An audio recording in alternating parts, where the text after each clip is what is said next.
Hello friends everyone, so আকাশ অফিসিয়ালে আবার একটি নতুন ভিডিও নিয়ে চলে এসেছি। সো যেহেতু আজকে আমার ঘরে নেই, সো নিজের হাতে রাতের ডিনারটা করে নিতে হবে। তো আলুটি কুটে নিয়েছি। তো যেহেতু করবো আজকে চাউমিন, তো হালকা খাবারই খাবো। তারপর কড়াই জল দিয়ে চাউমিনটা আমি দিয়ে দিয়েছি গরম জলে।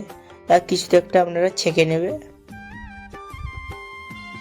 ছেঁকে নেওয়ার পরেই এবার আমাকে আলুটা একটু কড়াই নেড়ে নিতে হবে, আলু ভাজার মতোই করে নেবে। তারপর কিছুক্ষণ পরেই আলুতে পেঁয়াজ দিয়ে দেবে।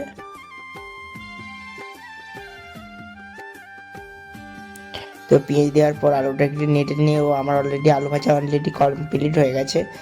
তারপর ডিমটিকে ফাটিয়ে কড়াই দিয়ে দেবো। তো ঝুরার মতো ডিমটি একটু খুন্তিতে নেড়ে নেব, নেওয়ার পরই হয়ে গেল। তারপর শুকনো যে চাউমিনটা ছিল ওতে দিয়ে দেবে, তার উপরে আলু ভাজা দিয়ে একটু তেল দিয়ে নেড়ে নেবে।